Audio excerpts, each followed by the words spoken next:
Ako, mas preference ko siguro panoorin na lang sa TV. Baka mas komportable din yung administrasyon that way, and it's my simple way of protesting pati sa pagblablak. Unlike in 1986, 87 na ramdam talaga na may question of democracy. Ngayon, syempre it's more of poverty, economy at saka yung corruption. But I really believe that our democracy is in danger, and talagang pag nagsalita ka, target ka bigla. May undeclared martial law. Kanina, nung sinabi niyo may undeclared martial law. That's been said for the last 6 months, di ba? It's about freedom and democracy, di ba? So, tignan niyo lahat ng nakakasuhan at lahat ng nakukulong, di ba? Pag tahimik ka at sumama ka, parang if you can't beat them, join them, happy ka. Pero malungkot ang bansa. Pero pag tayuan mo yung mga prinsipyo mo, ikaw pa kakasuhan, di ba? This morning lang I was meditating on Mike Defensor, no? I don't know his activities. I haven't kept in touch with him, but assuming he donated money. So assuming 50 million yung plunder, na hindi kami naniniwala tama yung interpretation kay Senator Marcoleta. Pero kung nag-donate ka ng 1,000, 1,000,000, tapos napasabay dun sa plunder ka rin, tapos non-bailable.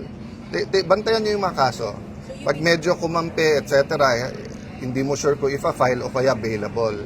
Pagkakalaban, non-bailable ka agad. You believe diba? there is undeclared martial law?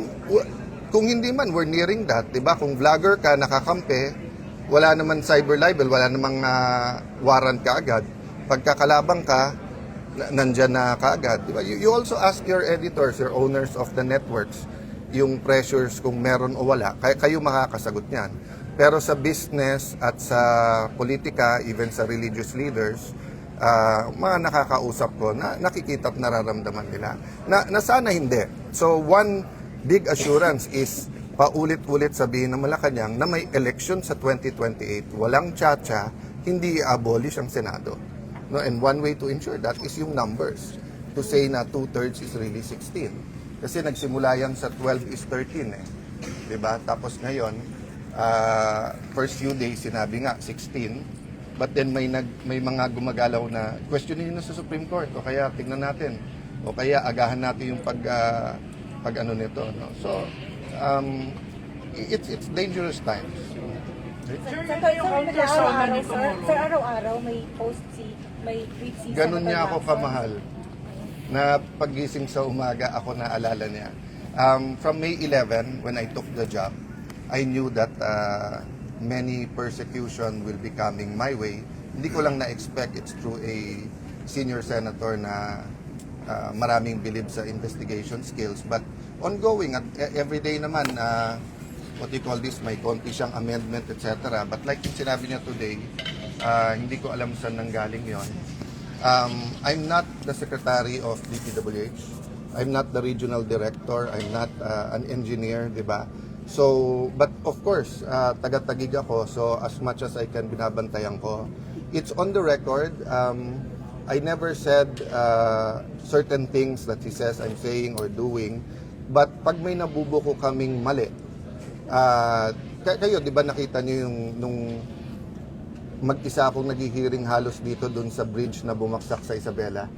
May in-expose din ako ng mga tiwali na contractor na kung ano-anong ginagawa, whether it's in our city or otherwise. Hanggang ngayon, hindi nakakasuhan yung contractor na yon.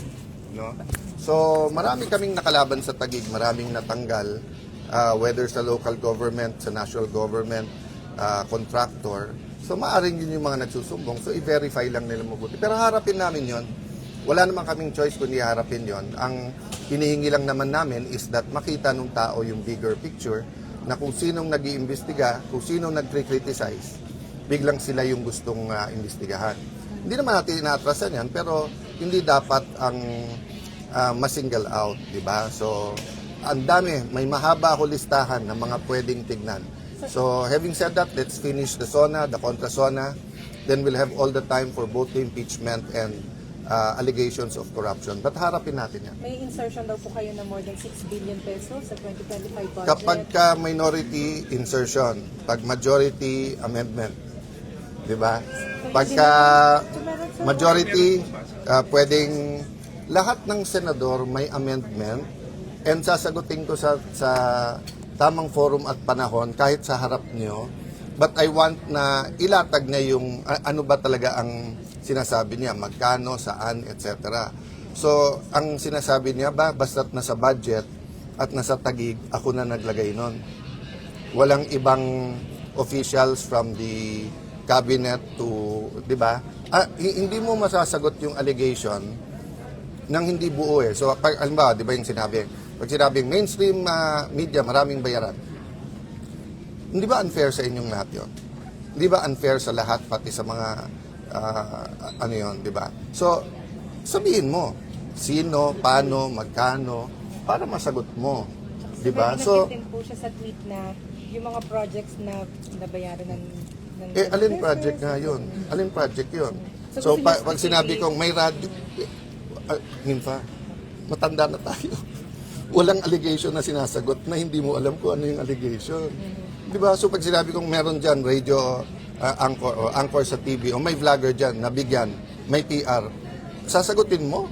Pero Hindi mo alam kung anong... Pero masasiguro niyo po walang ghost sa... Sorry, last question. Yes? Sinasabi niya po ang right to place para sa inyo ay sa Payanas. Ang para sa administrasyon na to, lahat ng kritiko nila gusto nila sa Payatas. So, I leave it to God, I leave it to our people. Kilala niyo ako, kilala niyo yung naging patakaran ko, you ask our reputation sa Taguig kung pumapayag kami ng kalokohan. Kaya nga maraming galit na contractor eh. Kasi nga, mahigpit ang patakaran. Kung may nakalusot dyan, etc., let's see. Diba? But you know us. You know us. You might not always like me, maybe more times asar o hindi, etc. But you know us. You know us.